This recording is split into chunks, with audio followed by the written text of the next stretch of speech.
Welcome back. तो friends, अभी का वीडियो है इंडियन आर्मी इन श्रीलंका। श्रीलंका में उतरेगी भारतीय सेना, भारत सरकार ने दिया जवाब है। चलो देखते हुए क्या न्यूज है।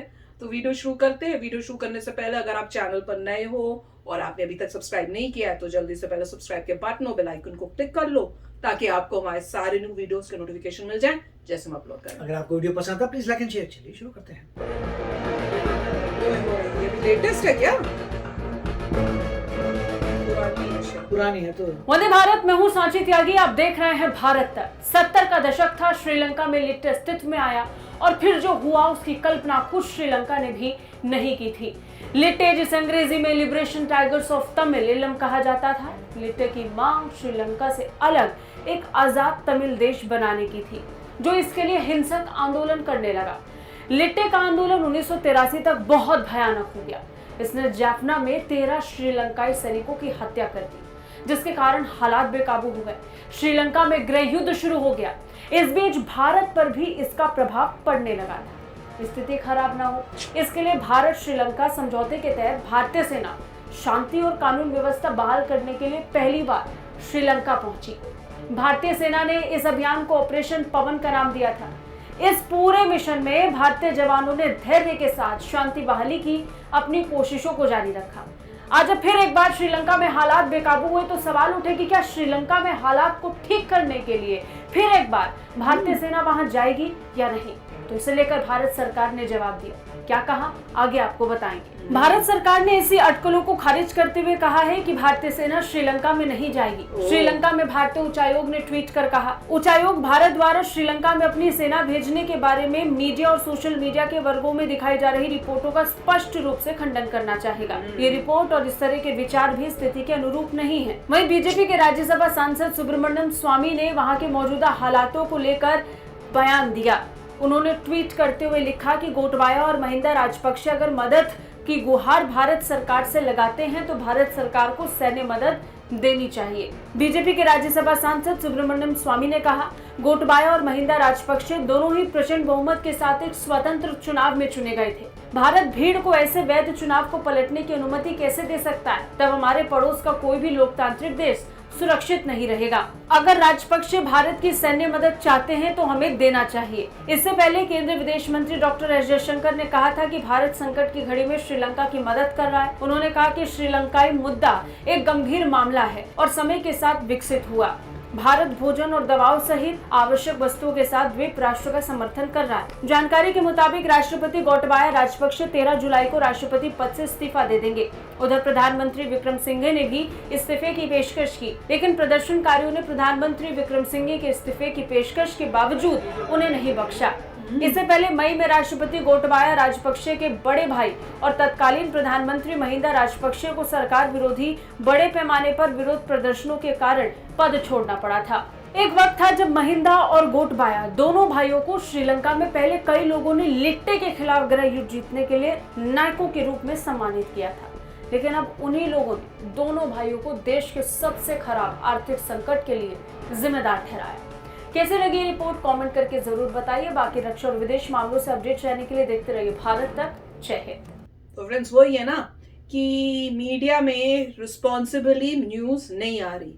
तो ऐसे लग रहा है जो मीडिया में ऐसे जो लोग हैं जो अपनी ड्यूटी रिस्पॉन्सिबली नहीं हैंडल कर रहे, वो इस टाइप की न्यूज फैलाई जा रहे हैं कि जैसे इंडिया जो है अपनी आर्मी भेज रहा है या भेजने वाला है उस टाइप का। तो उससे उस वजह से गवर्नमेंट को एक ऑफिशियल स्टेटमेंट क्लियर करने की पड़ी कि जरूरत पड़ी कि भाई ऐसा कुछ नहीं है, हम नहीं भेज रहे हैं।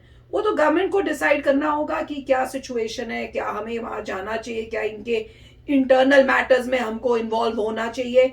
क्योंकि आप अपनी आर्मी भेज रहे हो मतलब आपकी कंट्री के जो जवान हैं उनकी जो डेंजर है उनको तो वो भी देखना चाहिए। और साथ में बहुत पैसा खर्च होता है भेजना वहां पे, उनको वहां पे करना किसी और कंट्री के लिए। It is very expensive. क्या कंट्री वो करना चाहेगी, क्या उस जिस जहां पे ये प्रॉब्लम्स हो रही हैं उसके साथ क्या कैसे रिलेशनशिप है, सब स्टडी करके एनालिसिस करके फिर वो डिसीजन लिया जाता है। तो अभी तक तो यही है कि नहीं भेजेंगे। पर सिचुएशन तो बहुत खराब है। ये भी बता रहे थे कि आप लोगों ने भी न्यूज देखी होगी, मैंने भी कुछ क्लिपिंग्स देखी थी कि वो लोग तो उनके घर के अंदर ही पहुंच गए, स्विमिंग पूल, हाँ स्विमिंग पूल में भी वहां पे वो नहा रहे हैं, मजे कर रहे हैं, किचन में बैठ के उनकी ब्रेड और वो सब खा रहे हैं। मैंने तो बस इतना ही देखा था। ये तो बोल रहे थे वो तो बेडरूमों में भी बैठे हुए हैं, ताश खेल रहे हैं, पता नहीं क्या कर रहे हैं। वो उन्होंने घर बना लिया है। हाँ, आराम से सोफे पे कोई सो रहा है, कोई बैठा हुआ है, कोई पानी में बड़े सारे लोग डुबकियां मार रहे हैं, वहां पे लकड़ियां रख के उनके बाहर मतलब अपना खाना बन रहा है, लोग खा रहे हैं, मजे कर रहे हैं। कोई मतलब जो बाहर जैसे छतरी पतरी लगी होती है आराम से सो रहा है कोई, तो उन्होंने अपना पूरा घर बना लिया और लोग आ भी रहे दिखाने के लिए अपने बच्चों को कि देखो ऐसे ये लोग बड़ी आलिशान टाइप ऑफ लिविंग है भैया। स्विमिंग पूल भी दिया, काफी लोग आ रहे हैं, जा रहे हैं दिखाने के लिए, मर्सिडीज पड़ी है उसमें जा रहे हैं। मतलब जो भी है पॉइंट ये है कि वो दिखा, वो तो चले ही, मेरे ख्याल से वो तो अपना टेची टूची बैग्स कोई 7-8 बैग पैक करके किसी शिप में निकल गए। मुझे लग रहा है वो शिप पानी में ही रहेगी, मुझे लगा कहीं गए नहीं। मेरे को तो यही लगा कि वो कह रहे शिप में रहेंगे। उनको तो अपनी जान का खतरा है तो इसलिए वो, पर वो बैगों में क्या है, मैं तो वो सोच रही थी। और जो भी उनको पर्सनल थिंग्स हैं, मैं पता मुझे क्या लग रहा था, मैं हो सकता है मैं गलत हूँ, पर जैसे पहले वाली न्यूज आई थी ना वहाँ पे, कहाँ पे वो अफगानिस्तान में कि बैग्स भर के पैसे लेके गए। मैंने कहा पता नहीं पैसे मतलब पॉइंट ये जो भी उनके लिए वैल्यूएबल है लेके चले गए नॉर्मली। पर देख लो कंट्री का बुरा हाल है और आप चले गए। पर ये बता रहे थे कि कंट्री को डेवलप बड़ा अच्छा किया हुआ है ना? वही ना, मतलब ये तो ना आलीशान बनाया हुआ, सारा पैसा उसमें खर्च पॉइंट यही था, आपने इतना सारा कर्जा लिया और कर्जे में आप बड़ी बड़ी इमारतें बना रहे हैं, जैसे ये अपनी दुकानें बना रहे हैं, पूरा मतलब फॉरेन कंट्री टाइप बना रहे हैं, अंदर से इकोनॉमी आपकी फ्लॉप है, बस उसी को करते हैं। राइट, आपने पैसा गलत चीजों में लगाया और टैक्सेस भी रिड्यूस किए तो और प्रॉब्लम होगी। वो तो पूरी आपको बहुत सारे आर्टिकल्स मिल जाएंगे जहाँ पे रीजंस बोले हैं कि क्यों श्रीलंका कैसा हुआ। मगर यहाँ पे मिस्टर सुब्रमण्य स्वामी कह रहे हैं कि अगर वो लोग हेल्प मांगे तब आप हेल्प भेजिए, और गवर्नमेंट कह रही है कि अभी हम नहीं भेजे क्योंकि मांगी नहीं है किसी ने, मोस्टली ये होगा किसी ने मांगी नहीं, भेज नहीं रहे।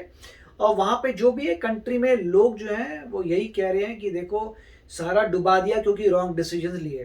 तो अब एक पॉइंट मिस्टर स्वामी ने ये भी कहा है कि वो डेमोक्रेटिकली इलेक्टेड मेंबर्स थे, तो वो यही कह रहे हैं कि ऐसा नहीं था कि डिक्टेटरशिप से वो बने थे पावर पे, जो भी पावर से हैं वोटिंग हुई है, वोटिंग के हिसाब से। और जो डायनेस्टी सिस्टम है पुराने जमाने में होता है, डायनेस्टी में क्या होता था कि आप सबको इन्फ्लुएंस कर लेते थे जिससे आपको ही वोट मिले, तो समथिंग लाइक दैट हुआ होगा। बट अब लोग जागृत हुए हैं इन द सेंस, उन्होंने कहा कि देखो आप रिस्पॉन्सिबल हो। इंडियन एंड अगर आपकी कंट्री डूबी है तो साधारण इंसान कहेगा तुम्हारे डिसीजन की वजह डूबी, तो उनको हटा दिया। अब ये पता नहीं नए लोग गवर्नमेंट कब आएगी, मगर अभी कह रहे हैं कि इस वक्त श्रीलंका में कोई लीडर नहीं है। हालत मतलब ऐसी है कि एक कंट्री जिसका कोई लीडर नहीं है, और तो देखते हैं आगे क्या होता है। मगर काफी मतलब एक शॉकिंग है। और अच्छी बात यह है कि जितने भी नेबर्स हैं शांति से बैठे हैं कि होपफुली तुम सॉल्व कर लो प्रॉब्लम, अपने आप ठीक कर लो, तो अच्छा है। तो वो तो है। और आर्मी इनको कंट्रोल नहीं कर पाई थी कि जब वो घुस रहे थे उनके प्रेसिडेंट के घर में, बहुत ज्यादा आर्मी ने मना किया, पर इतना सारे थे कि आर्मी भी उनको मतलब मॉब, बहुत ज्यादा मॉब को क्या कंट्रोल कर सकते हैं। और लोग हंस भी रहे थे देख के अंदर जाके कि कैसे ब्रेड खा रहे, एक दूसरे को देख के कई जो लोग थे वो हंस भी रहे थे कि क्या चल रहा है। नहीं मतलब बहुत लोगों ने तो पहली बार देखा था अंदर से कि आलीशान लोग कैसे रहते हैं, ऐसे रहते हैं जैसे कहीं के महाराजा हो। वो पहली बार लोगों के आंखें खुल के रियली हम लोग ऐसे रह रहे हैं, और ये देखो जिनको हमने इलेक्ट किया वो कैसे महाराजा वही दिखाए थे कि उनके बड़े बड़े जो बेड्स हैं उनमें लोग सोए हुए हैं, वो ऐश कर रहे हैं। तो जो मैंने सिर्फ किचन और पूल देखा था। तो आप ही बताना आपने वो वीडियो देखा कि नहीं देखा। तो चलो चलते हैं, मिलेंगे नेक्स्ट वीडियो में बहुत ही जल्द। Till then take care and bye bye. तो अगर आप मेरे इस चैनल पे नए हो तो जल्दी से सब्सक्राइब के बटन को हिट करो और बेल आइकन को क्लिक करो, ताकि आपको मेरा जब नया वीडियो मैं लगाऊं आपको उसके बारे में जल्दी से पता चल जाए।